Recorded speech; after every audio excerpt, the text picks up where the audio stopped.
Cartas de um Diabo a seu Aprendiz, de C.S. Lewis, capítulo 19.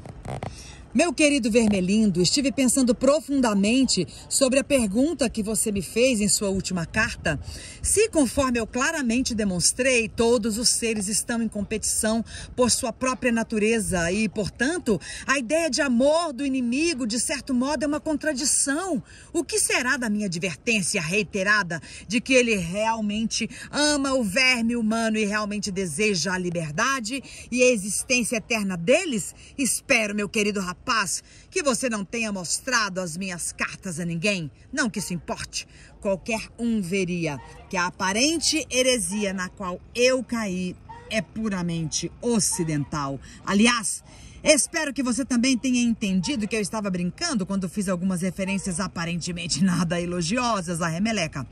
Na verdade, tenho um grande respeito por ele e, evidentemente, algumas coisas que eu disse sobre não proteger você das autoridades não devem ser levadas a sério.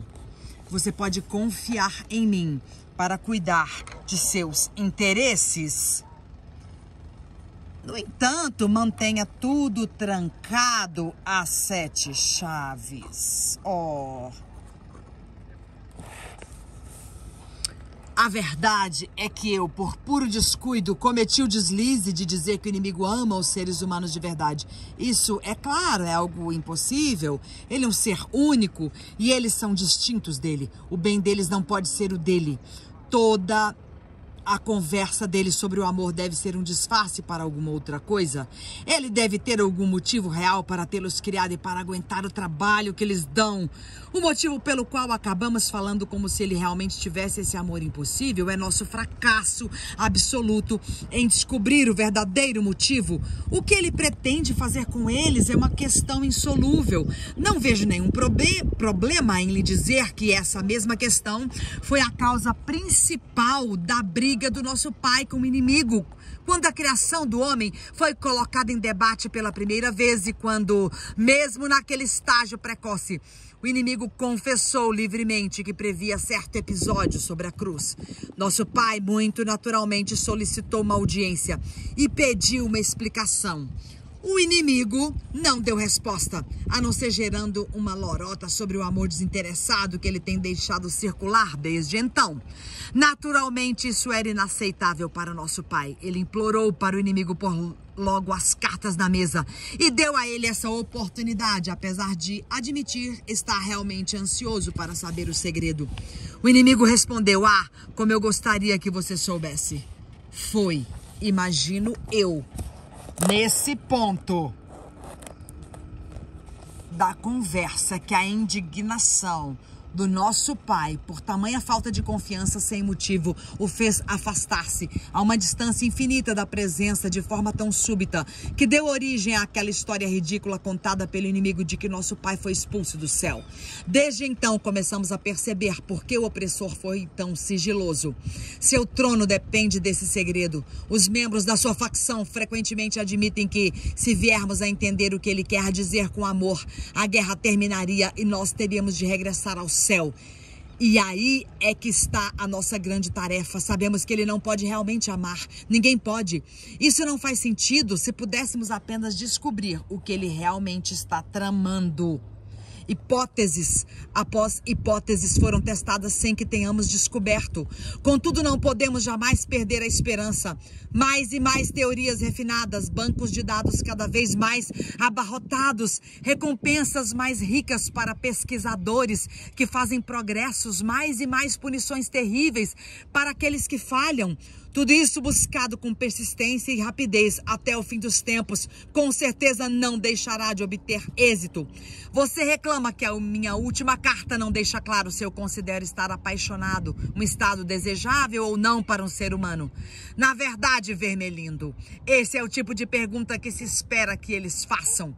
Deixe-os discutindo se o amor, entre aspas, ou o patriotismo, ou o celibato, ou as velas nos altares, ou a abstinência do álcool, ou a educação são coisas boas ou más. Você não vê que não há uma resposta? Nada disso importa, exceto a tendência de dado estado de espírito, em dadas circunstâncias, para mover um paciente particular em um dado momento específico para mais perto do inimigo ou mais perto de nós. Assim, seria ótimo fazer o paciente optar por considerar se o amor é bom ou mal, se ele for um homem arrogante que despreze o corpo com base no apreço pelos pequenos prazeres, ainda que tomados equivocadamente por ele como algum tipo de pureza, e alguém que tem prazer em ridicularizar o que a maioria de seus companheiros aprecia.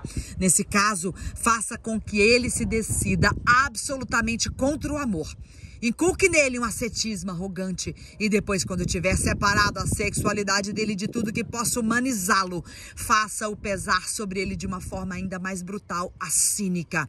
Se, por outro lado, ele for um homem emotivo e ingênuo, alimente-o com poetas menores e romancistas de quinta categoria da velha guarda, até que o levemos a acreditar que o amor é irresistível e, de certa forma, meritório.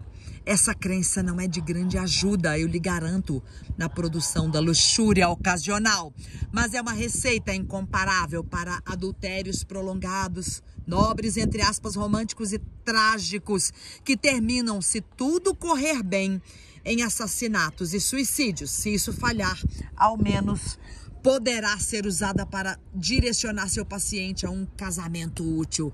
Porque o casamento, embora seja uma invenção do inimigo, tem a sua utilidade.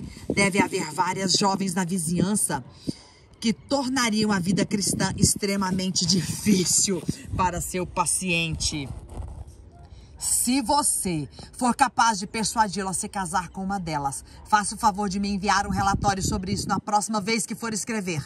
Nesse meio tempo, tenha em mente que esse estado de ficar apaixonado não é por si só necessariamente favorável a nós ou ao outro lado. Trata-se simplesmente de uma ocasião que nós e o inimigo tentamos explorar, como a maioria das outras coisas sobre as quais os humanos ficam entusiasmados. Por exemplo, a saúde e a doença, a velhice e a juventude, ou a guerra e a paz. Estar apaixonado é, do ponto de vista da vida espiritual, nada mais do que matéria-prima. Com carinho, seu tio mal danado.